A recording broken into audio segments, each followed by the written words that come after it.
Vaginal discharge, white discharge या Liguria क्या होता है, इस पर आज मैं बात करने वाली हूँ। मैं हूँ डॉक्टर नुसरत परवीन सिद्दीकी और आज जैसा कि मैंने आपको बताया कि आज मैं वाइट डिस्चार्ज पर बात करने वाली हूँ, जो कि एक ऐसा टॉपिक है जिसको लेकर बहुत ज़्यादा झिझक महिलाओं में होती है। पर आपको मैं बता दूँ, ये चौंकाने वाली बात आपके लिए हो सकती है कि जो डिस्चार्ज है वो नॉर्मल होता है। कई बार बहुत सारी फीमेल्स ऐसी होती हैं जिनको ये लगता है कि ये डिस्चार्ज सिर्फ उनको ही हो रहा है, पर ऐसा नहीं है। ये नॉर्मल है और ये सभी महिलाओं में कॉमन है। तो सबसे पहले आपको बता दूं, जो ये डिस्चार्ज होता क्या है। डिस्चार्ज जो आपका वजाइना और सर्विक्स में जो अंदर ग्लैंड्स होती हैं, उनमें जो इपिथेलियल सेल्स होती हैं, जो अच्छे गुड बैक्टीरिया, हेल्दी बैक्टीरिया होते हैं, जब वो डेड होते हैं तो ये जो डिस्चार्ज है उस फॉर्म में बाहर निकलते हैं। तो वजाइनल डिस्चार्ज जो होता है वो नॉर्मल है तब जब उसमें किसी तरह का कोई कलर नहीं हो, उसमें किसी तरह का कोई ऑर्डर यानी कोई किसी तरह का कोई फॉल स्मेल नहीं हो, और इसके अलावा वो बहुत ज़्यादा मात्रा में नहीं हो। हाँ, कुछ ऐसा होता है कि अगर माने कि 1 चम्मच के बराबर हर महिला को रोज़ डिस्चार्ज होता है। इससे ज़्यादा तिगुना भी हो सकता है, और इससे ज़्यादा अगर हो रहा है तो वो एबनॉर्मल कंडीशन में हो सकता है। पर उसमें और भी कंडीशन होती है, यानी उनके कलर यानी उनके फॉर्म में चेंजेस भी हो सकती है। तो अब मैं बता दूं कि ये जो डिस्चार्ज होता है ये नॉर्मल है, और ये मदद करता है आपके पीएच बैलेंस को मेंटेन रखने में। ये बैलेंस इसके अलावा ये आपके वजाइना को मॉइस्ट रखता है, आपको बैक्टीरियल इन्फेक्शन से बचाता है। इसके अलावा ये प्रोटेक्ट करता है किसी तरह के इन्फेक्शन से। इसके अलावा ये आपको आपकी वजाइना को क्लीन रखता है। तो इससे घबराने की ज़रूरत नहीं है, इसको समझने की ज़रूरत है। अब मैं आपको बता दूं कि कॉजेस क्या क्या होते हैं इसके।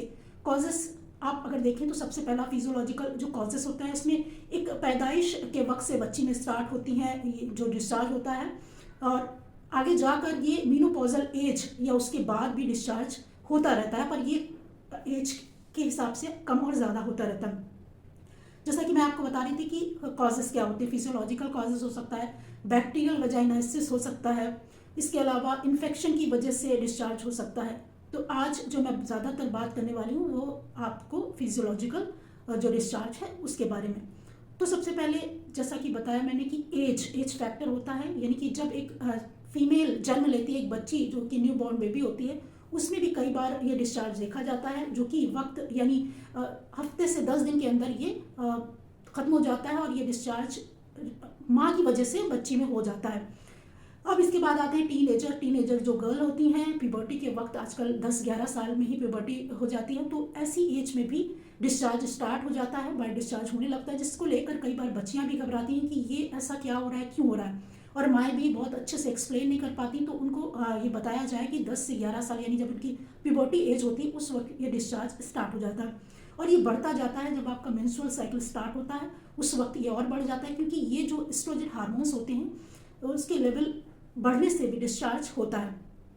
तो ये जो मेंस्ट्रुअल साइकिल होता है, जब ये ओव्यूलेशन के वक्त जो डिस्चार्ज होता है वो बहुत थिन और बहुत एक्सेस होता है, यानी उसकी जो क्वांटिटी होती है एक्सेसिव हो जाती है, और धीरे धीरे ये फर्टाइल जो विंडो उसको भी इंडिकेट करता है। इसके बाद धीरे धीरे जो है जैसे आपका ओव्यूलेशन ख़त्म होता है तो ये धीरे धीरे कम और थिक होने लगता है। तो ये भी इंडिकेट करता है कि आप इनफर्टाइल ये विंडो है। इससे भी आप पहचान सकते हैं कि ये वक्त जो है आप कंसेप्शन इस दौरान नहीं हो सकता। अब आगे बढ़ते हैं। कई बार ब्रेस्ट फीडिंग जो माएँ बच्चों को दूध पिला रही थी उनमें डिस्चार्ज काफ़ी ज़्यादा होता है, जिसको लेकर कई बार फीमेल्स घबराती हैं कि ऐसा डिस्चार्ज हो क्यों रहा है। अब इसके अलावा जो प्रेग्नेंट वुमेन हैं उनको भी ये डिस्चार्ज होता है, उनमें भी काफ़ी एक्सेसिव डिस्चार्ज हो जाता है, जो कि कई बार घबरा जाती हैं कि ऐसा नहीं कि जो प्रेगनेंसी है उसमें कोई इशू आ रहा है इसकी वजह से। तो ये भी नॉर्मल है। इसके अलावा आप किसी तरह की कोई कंट्रासेप्टिव पिल्स ले रहे हैं तो उस कंडीशन में भी डिस्चार्ज एक्सेसिव हो सकता है। अब आगे बढ़े, इन कंडीशन के अलावा आप किसी तरह का कोई इन्फेक्शन हो रहा है, किसी तरह की कोई प्रॉब्लम और हो रही है, आपकी इम्यूनिटी वीक हो रही है, आप वीक हो रहे हैं, तो वो सब उन वजह से भी आपको डिस्चार्ज हो सकता है। कई बार सवाल ये होता है कि क्या डिस्चार्ज की वजह से कमज़ोरी आ रही है, तो ऐसा नहीं है। डिस्चार्ज ये मिथ है, कमज़ोरी जो होती है डिस्चार्ज की वजह से नहीं होती। हाँ, कमज़ोरी की वजह से वाइट डिस्चार्ज एक्सेसिव हो सकता है। इसके अलावा बैक एक भी कई बार जुड़ा होता है कि जो डिस्चार्ज बहुत ज़्यादा हो रहा है। बातें अक्सर महिलाएं करती हैं कि बहुत ज़्यादा डिस्चार्ज की वजह से मुझे कमर दर्द रहता है। तो कमर दर्द की वजह यानी कमर दर्द क्यों हो रहा है, हो सकता है आपको किसी तरह का कोई पैल्विक इन्फेक्शन हो, उसकी वजह से आपको कमर में दर्द हो रहा हो, ना कि कमर दर्द की वजह से डिस्चार्ज की वजह से कमर दर्द हो रहा है।